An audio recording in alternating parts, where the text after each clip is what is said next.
Pada tanggal 6 Februari 2025 kemarin, seluruh jagat maya telah berhasil dibuat gempar dengan polemik dua pengacara kondang, Rasman Arif Nasution dan Hotman Paris Hutapea, yang akhirnya mencapai titik didih.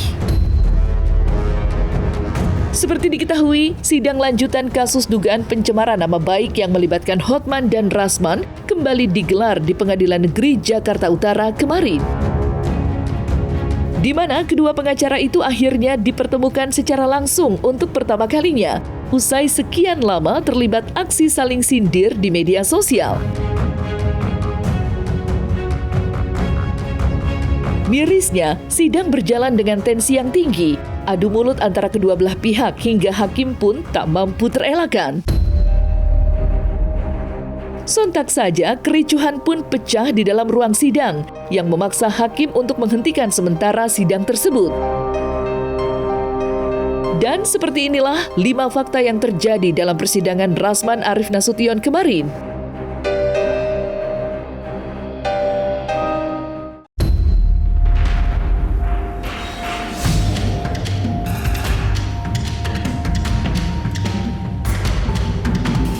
Fakta pertama adalah munculnya tuntutan dari Rasman Arif Nasution agar pihak Pengadilan Negeri Jakarta Utara dapat mengganti hakim yang memimpin persidangan. Permintaan itu tentu tidak datang tanpa alasan. Pasalnya, Rasman menduga hakim menunjukkan sikap yang berat sebelah, terutama terkait penyiaran proses berjalannya sidang, yang mana Rasman berharap sidang berjalan dengan terbuka serta disiarkan secara langsung di media sosial. Sedangkan hakim memutuskan yang sebaliknya, lantaran adanya aspek asusila yang termuat dalam pokok persidangan. Perbedaan pendapat itulah yang menjadi akar pecahnya suasana panas di dalam ruang sidang.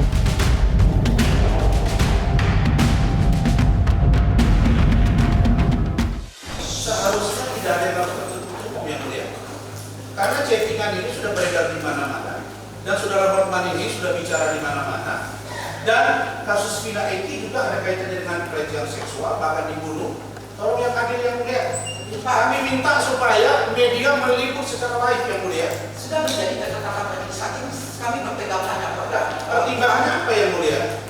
Coba baca 153. Bukan, maksud kami Sebentar. anak di bawah umur yang mulia. Baca, selain anak umuran, kami sudah baca dan sudah menjadi ketetapan. Apa yang sudah kami ucapkan tidak akan kami tarik lagi. Silakan ajukan keberatan dalam nota pembelaan saudara atau saudara keberatan. Silakan sampaikan. Bahwa saudara Hotman ini sudah menyebar beberapa informasi bertahun-tahun yang mulia. Jadi masyarakat ingin membuktikan. Sebentar, itu persoalan di luar persidangan. Begitu di persidangan kami menganggap ini menyangkut Oh yang mulia, ini yang mulia. Kami memohon sekali lagi, ini permohonan kami yang memang harus didengarkan. Kami tidak akan berdebat. Kami sudah nyatakan tertutup. Itu sudah hasil musyawarah. Silakan. Tolong kebijakannya mulia. Saya tidak pernah selama ini protes yang mulia. Sebentar. Kalau begitu tidak usah diadili, penjarakan saja saya yang mulia. Duduk. Saya minta yang mulia berlaku adil. Perintah majelis duduk. Saya pengacara yang mulia di sini. Silakan. Yang mulia saya pengacara di sini yang mulia. Silakan. Saya bukan orang yang tidak menjalankan tugas. Silakan. Yang mulia, yang mulia, yang kami hormati, Yang mulia, kita tidak boleh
pencemaran nama baik. Ini pencemaran nama baik, bukan korupsi, bukan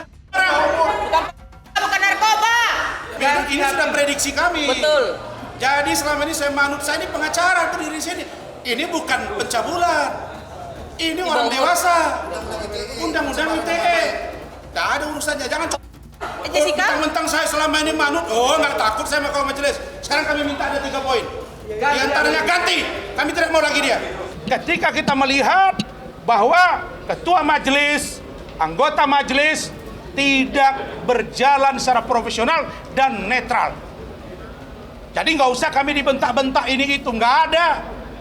Ya. Yang kedua, kami minta wartawan bisa menyiarkan secara live semua persidangan ini. Yang ketiga, terbuka untuk umum. Kalau yang 3 ini tidak dipatuhi, kami tidak akan datang persidangan. Mau tangkap, tapi seluruhnya akan bereaksi. Dan kita tidak akan diam. Jadi hakim ini berwenang menentukan jalannya sidang. Jadi pimpinan atau penguasa terhadap persidangan adalah hakim. Jadi kalau hakim memutuskan sidang tertutup, tentunya sidang harus berjalan tertutup ya, karena hakim punya pertimbangan hukum, pertimbangan dalam persidangan di mana sidang harus tertutup.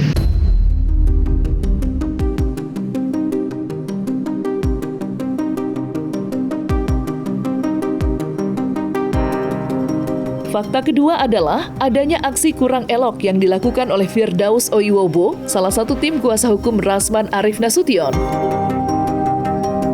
Ya, pasalnya ketika kericuhan baru saja pecah, Firdaus tiba-tiba berdiri di atas meja yang ada di depannya. Sontak saja, aksi kurang terpuji yang dilakukan oleh Firdaus itu memancing reaksi dari pihak Hotman yang seketika menghampirinya.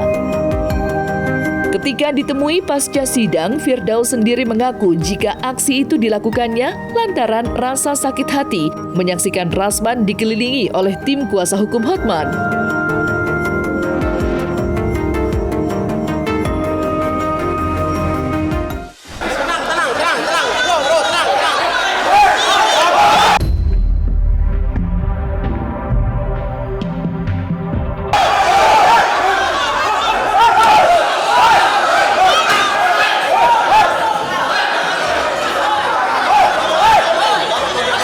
Itu adalah pertama kali dalam sejarah pengadilan Indonesia, dan tadi saya sudah kirim surat pengaduan ke Ketua Mahkamah Agung agar dia yang menginjak-injak meja sidang itu dilarang untuk praktek sebagai pengacara di seluruh wilayah hukum Indonesia.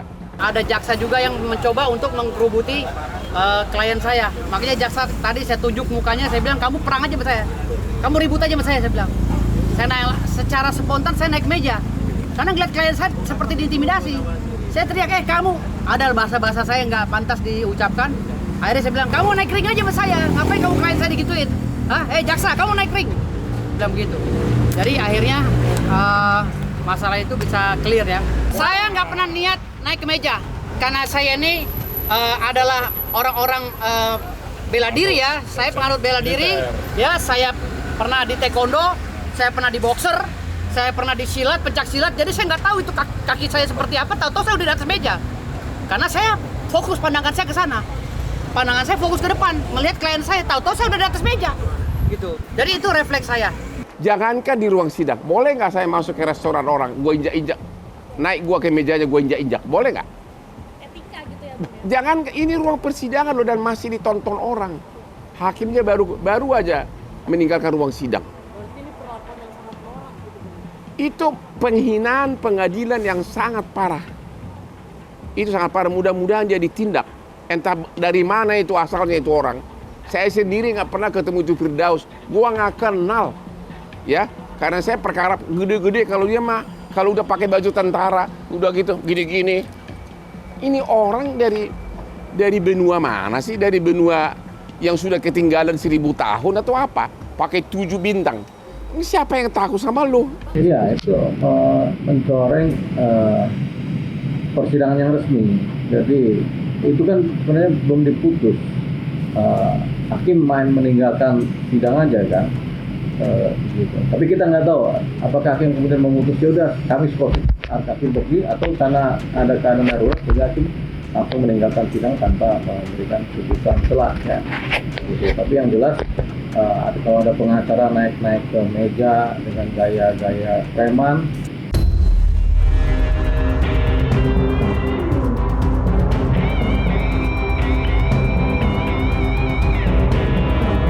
Kekecewaan Rasman Arief Nasution terhadap hakim yang memimpin jalannya persidangan nampaknya tidak selesai di situ saja.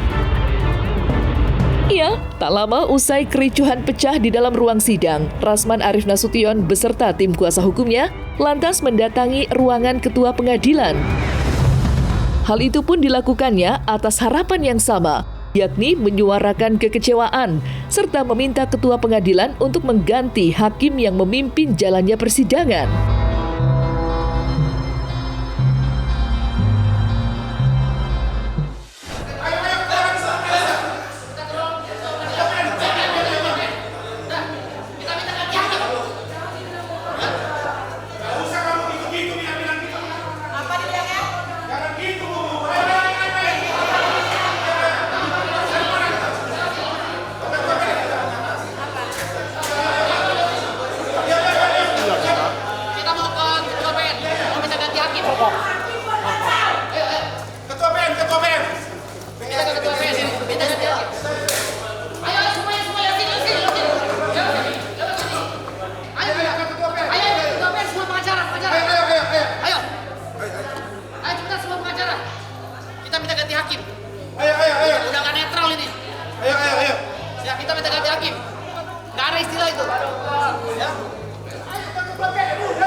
Meminta hakim diganti, ya, karena sudah tidak relevan lagi, ya, karena ini membuat capek kita penegak hukum,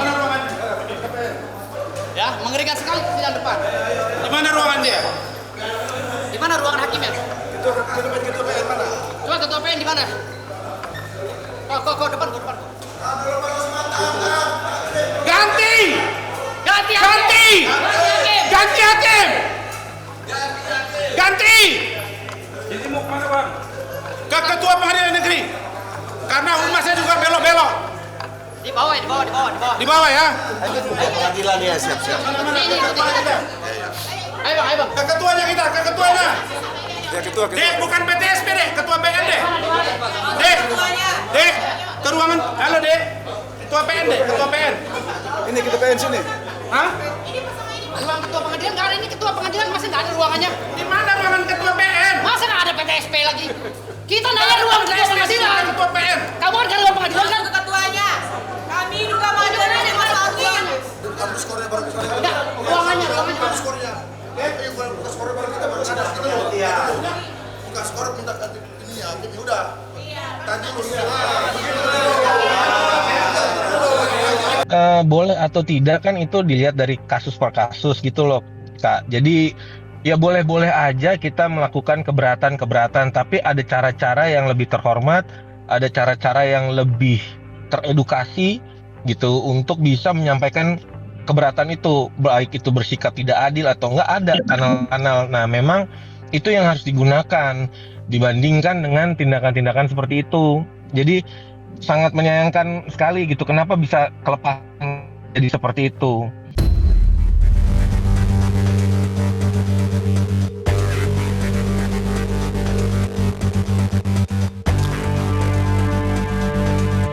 Selanjutnya, ada pula kejadian kurang enak yang hampir terjadi antara dua pengacara kondang itu.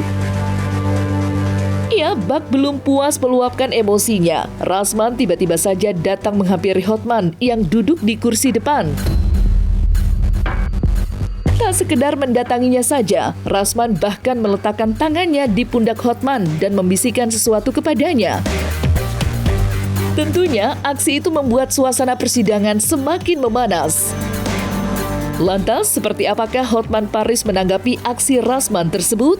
Serta apa pula alasan dibalik aksi Rasman?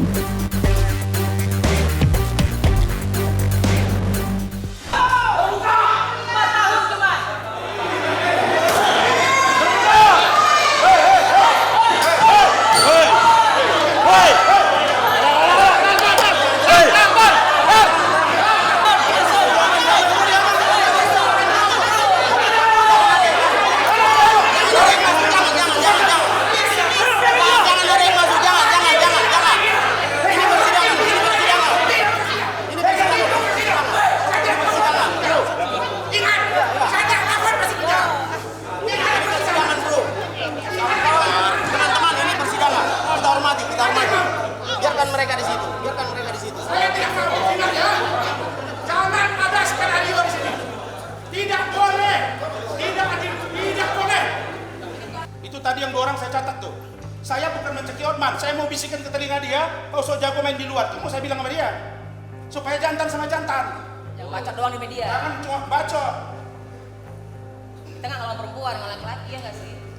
Kalau di pikiran saya sih dia seolah-olah mau sodorkan tangan, di pikiran saya dia mau mukul, ya kan? Saya langsung dengan jurus syek gitu loh, ya. Kayaknya lebih karena berlian gua ke bawah syek gitu langsung. Rupanya khasiat berlian gua kena juga, langsung tangannya terlem gitu loh. Untung saya nggak pukul dia, karena gini-gini sehat nih olahraga tiap hari. Gak ada yang rileks, gua anggap itu malah hiburan. Hiburan lah, gua ketawa kok ada orang kayak gini di zaman modern ini, kok ada manusia seperti ini. Nggak ada takut dikit. Kalian nggak lihat tadi gua ketawa. Gua nggak nyangka ada manusia aneh seperti ini di zaman yang serba modern ini. Nggak nyangka gitu. Itu bisa terjadi mungkin 50 tahun lalu di kampung Batak sana, di balik gunung. Nggak nyangka, gua ketawa aja ini orang apa gitu loh.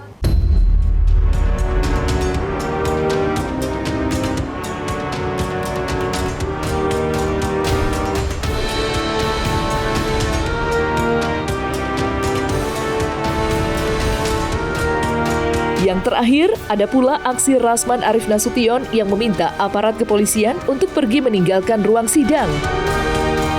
Peristiwa itu terjadi ketika sederet aparat kepolisian mencoba untuk masuk ke ruang sidang demi melerai percekcokan yang terjadi di dalam. Namun hal itu justru mendapatkan perlawanan dari Rasman. Menurut Rasman, peristiwa itu bukanlah sebuah kericuhan dan tidak ada sedikit pun masalah yang terjadi. Sehingga kehadiran aparat penegak keadilan tidak diperlukan keberadaannya.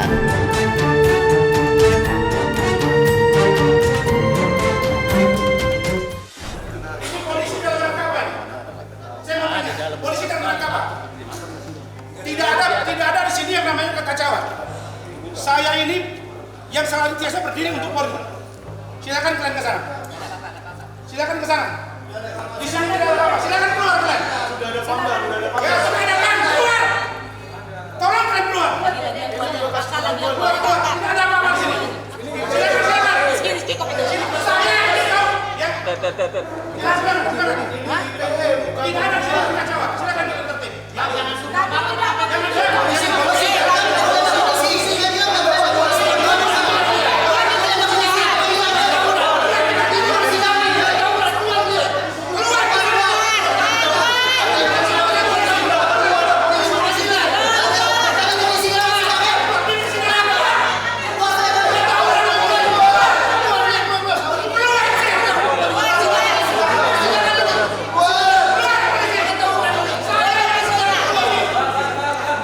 Kita sebagai advokat muda ataupun lawyer yang lebih muda sangat prihatin melihat kejadian seperti tadi gitu. Jadi apakah itu berdampak ke citra advokat kita yang muda-muda, ya kita berharap itu kejadian tersebut tidak berdampak lah. Itu sih harapannya kita sebagai advokat yang lebih muda gitu. Jadi ya balik lagi ya, turut prihatin lah kejadian itu.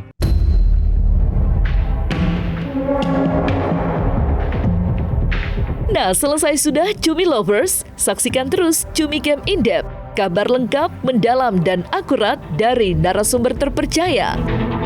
Dan jangan lupa untuk like, subscribe, dan juga share channel YouTube Cumi Cumi.